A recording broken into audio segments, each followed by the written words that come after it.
How much of a fillip is it then to get Mousse back, whatever role he plays tomorrow? Huge. I think you saw the effect of John Fleck on the team on Sunday. Everybody around him. Obviously, you won't be, have that ability to see the effect that John had in the sort of the 2 weeks before, when we were getting him ready for first team action. But it's been the same with Lees. He's lifted the place, and of course we want all our big players back, and he's certainly a big player for us. You mentioned about taking big moments, and look, that hasn't been more stark this season than McBurney's misses, and he's not scored yet. Clearly, how's he handling that? He's okay. He understands it's the life and times of a centre forward in the Premier League. I think obviously the run that we had in the previous 3 games, chances for our forwards were at a premium, but we were still created as we talked about, and we certainly created more against West Ham. I thought it was a decent enough performance, but fine lines. And as I said, Ollie smacks that in, and it goes in on the underside of the bar, or his first chance. I thought his header was a decent header as well, but he understands he has to get into those positions. He understands he has to take that responsibility on. And as I said, the life and times of a centre forward. That's why them boys play in that position. The glory that it receives and attracts when it's going well, and the criticism when it doesn't. But he's a strong character, as we all are. We have to take this on the chin and roll with the punches.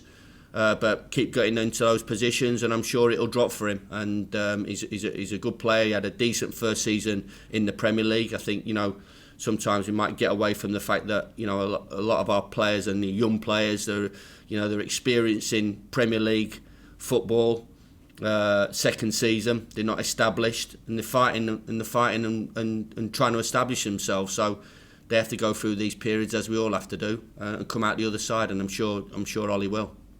Yeah, you and the players, I'm sure privately, clearly, certainly publicly, have always had a fairly sort of honest approach to dealing with situations. How important is that no one essentially gets the chance to hide, publicly or privately? That's how it is, isn't it? It's this, as I keep saying, it's a lot worse situations than being a professional footballer or working for a fabulous club in the Premier League. And when it doesn't go well, we all feel it. I think you'll understand. I feel it with my connections, and the boys do, because they have to buy into what I'm about, and they have to buy into what the football club's about, which they have done. And we have to take these moments in our career and move with them, which they will do. We as we talked about in our week, we have a debrief and we look at things that we've done okay with during the game and things that we can be better with. Well, personally, don't think we're a million miles off, but I can't keep saying it. We have to affect what's in front of us, and we understand how big a period of these games are in these next 10 games where we need to pick a result up. And we talked about wanting to do one against West Ham, and we didn't, and we have to move on to the next one pretty quickly. But we've had yet again another positive week, with Fleck having a good week with us, and Mousse. And I've got a caring group of players, which you would expect that to be the case with me as the manager. But they still believe, so they still believe, and they got to keep going as we all have to do in this tough period of our careers. Clearly, it's still relatively early stages in the season, but how important is it that you get a positive result against West Brom, if nothing else, to stick in with the teams that are also down there? Well, of course. I mean, listen, let's cards on the table. How can I put this? I would say before a ball's kicked, there's 12 teams in the Premier League that would take 17th position. Should we accept 17th position as a newly promoted team? I think obviously there's a lot of talk last year from myself about we're not setting targets.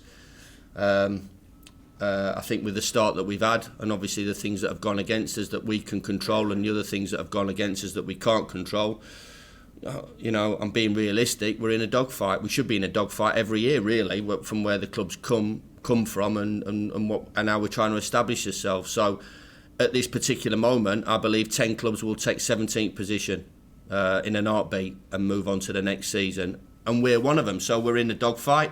We have to keep in touch. We don't want that gap to grow, and we want to claw it back as quickly as possible, because if we do, then adds that belief and confidence to our play that I'm sure we'll kick on from that position. So pressure does mount. I understand that. I'm not precious about that. I'm not arrogant enough to think that we can come through that without any criticism of myself and the players. We understand that, but it's what happens on the park, and that's what we're looking to do on Saturday evening. You know, we're looking to close the gap on the teams above us, and if we do that, then we've had a positive night and a positive result. So what's your impression then from afar of West Brom's start to life in the Premier League? It's a tough division, Andy. You know, so they come up. The best two teams came up through the automatic positions, and West Bromwich Albion were one of them. As I keep saying, West Brom have been a team that spent what I should imagine a good 10, 12, 13 years out of 15 or 16 in the Premier League, and gain all that the advantages that brings year in, year out. As I've said that about Fulham as well, who came up. So, you know, a lot of their players are you know, you look at Livermore, you look at Bartley. You know, they've obviously signed a couple of players, but there's a little bit of a turnaround in the team. But they're a Premier League club that dropped out of the Premier League and got back into the Premier League. So, you know, we're all after that positive start that we all crave, and but it's not that easy. It's not as easy just to say it. Oh, well, let's get off to a good start. You've got to go and get the performances in and get the results. So, you know, they've had some positive performances just as much as we have. You know, ours against Liverpool and Man City, in my opinion, you know, we walked away with a couple of results in those two games. I think that would have been deserved, and they'll possibly look at the Manchester United and the Tottenham games similar, and Slav will be thinking the same. So, you know, he's a football man as just as much as I am. It's a tough game for both of us. We understand that, and one that's going to be tight. And you wouldn't expect anything else, Andy. No, certainly not. Just finally from me, clearly the team news focus was on Moussa to begin with, but is everybody else okay ahead of this one? There's an issue with Ender. Obviously, he missed out, so yet again we'll give him as much of an opportunity too. And we've got one other injury that obviously I won't publicise. That's touch and go for the weekend. So yeah, you know, I know a lot of the managers have obviously talked about soft tissue injuries, but all these are contact injuries, which is, you know, really unfortunate. You know, this is not through bad practice up here at Shirecliffe, or overuse, or being carefree with players' welfare.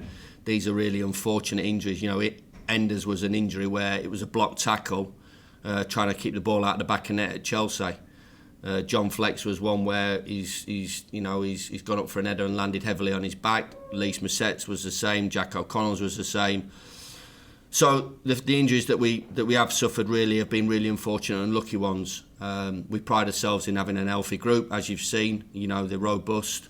They work extremely hard at the training ground, in the gym, in prep. But unfortunately, sometimes the unfortunate ones like Ender, you know, is something that you just have to deal with and get through that period. But hopefully, you know, we'll look at Ender over the next 48 hours, and the other one as well.